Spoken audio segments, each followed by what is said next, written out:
From the warlords of ancient dynasties to a modern army of 2 million soldiers, from fighting monks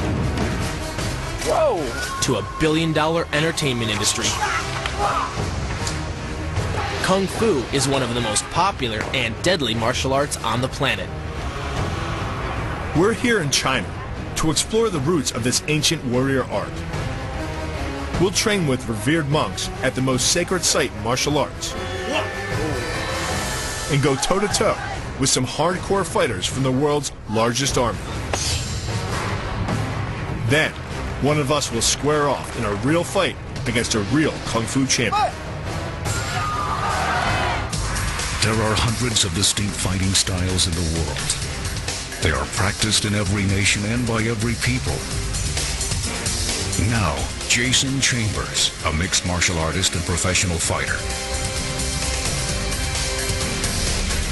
and Bill Duff, a former pro football player and wrestler, are embarked on a mission to explore the history and techniques of these incredible martial arts. And at the end of each journey, one of these two warriors will face the ultimate test. They'll try to survive a real fight with a true human weapon.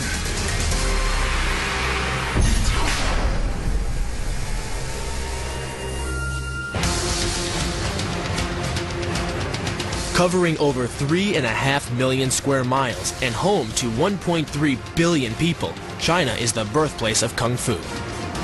The term Kung Fu originally referred to any great achievement or skill, such as painting or calligraphy. But nowadays, Kung Fu refers to any of the nearly 400 martial arts styles that are practiced here. We're in Beijing, the capital of modern China. With a population of 15 million citizens, Beijing is also home to 250,000 Kung Fu practitioners.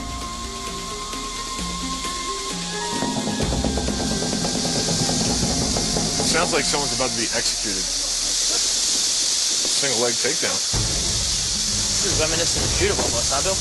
Yep. Does it remind you of your judo fight? It does a little bit. Kind of does. Gives me the freaking flyer mouth feel again. Yeah, something like the judo, but more fierce. All Kung Fu can be broken down into two forms. There are the internal forms, like Tai Chi, in which the development of a fighter's spiritual energy, or Qi, is just as important as any punch or kick. But for every internal form, Kung Fu's got an external, or fighting form, which is what we've come to see.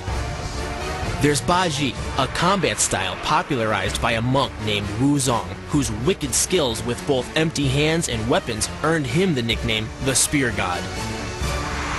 You know, I wouldn't want to get taken down with the throat. Probably wouldn't be fun. There's also Tong Bei. This striking art was developed in northern China centuries ago, and its kicks and punches are similar to the movements of indigenous animals. These are a lot more like the techniques that you see like in a Kung Fu movie. These guys are flying around and a little more acrobatic than the last group. There's a lot of wide movements that are kind of showy. And you have the grappling aspects to it. This I understand. This is stuff that you see in the Jet Li flicks. Only difference, this is instant. It's, you know, impromptu. There's even Bagua. With its quick strikes and circular footwork, this form draws its inspiration from the Chinese book of divination, the I Ching. But no style of Kung Fu is as brutal as Sanda. A highly refined version of a centuries-old system, Sanda combines each of Kung Fu's 4 combat elements: the Ti, or kick, the Da, or punch, the Shui, wrestling, and Na, takedowns. Today, it's the fighting style of the Chinese Red Army, taught to each of its 2 million soldiers. These Sanda students train under Master Qin Chao. A 3-time All-China Sandao champion, Master Chao has trained some of China's most awesome martial artists. Do you like Sanda? Yeah, it looks really cool. I mean, I like the fact that you have the boxing and the kickboxing and the takedowns, and that's something that's really comfortable for me. Master Chao had a challenge for us. Is that if you really like standard, so you need to begin with the traditional Chinese Kung Fu, then you come back to learn the standard. In this way, your skill will be improved quickly. You have somebody to kick our butts? Okay. Okay. Now he speaks English.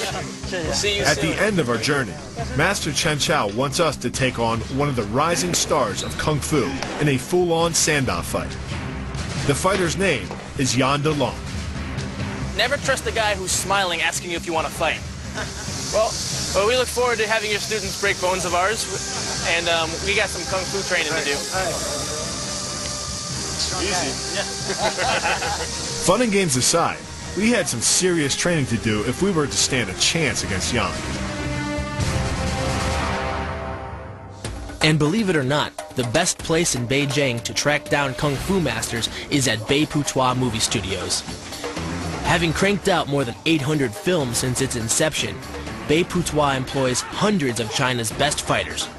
Kung Fu films have been part of Chinese culture since Burning of the Red Lotus Temple premiered in 1928. Although it wasn't until Bruce Lee's Enter the Dragon in 1973 that Kung Fu gained real traction with Western audiences. Today, everyone from Jackie Chan to Jet Li has taken a starring turn in a Beiputua movie. But it's the high-flying techniques, not the star power, that make Beiputua so impressive. It's called Wire Fu, and with a combination of wires, harnesses, and special effects, it allows fighters to leap from tall buildings, dodge bullets, and stand still in midair. The plot of these films may not be all that realistic, but Wire Fu moves are actually based on centuries-old Kung Fu techniques. So we meet up with Yang Chong Yu, Beiputua's action choreographer and resident Wire Fu expert. Yu could teach us a move that could be used not only in a Kung Fu movie, but also in our fight against Yan. It's a long-range kick derived from Ti, Kung Fu's main kick-strike system. To execute the kick, the fighter first uses his left leg to deflect the opponent's strike. While the left leg is still in midair, the right leg is kicked outward at your opponent's chest. So even without a wire, you're airborne when you deliver the strike. The move is difficult but devastating. There's no opposing object to push against, so all the energy of the move must come from the momentum of the leap and the acceleration of the kick. The snapping motion of the lower leg functions much like a coiled spring. When unleashed, the kick reaches impact speeds of 20 miles per hour and delivers up to 400 pounds of force to the opponent's chest.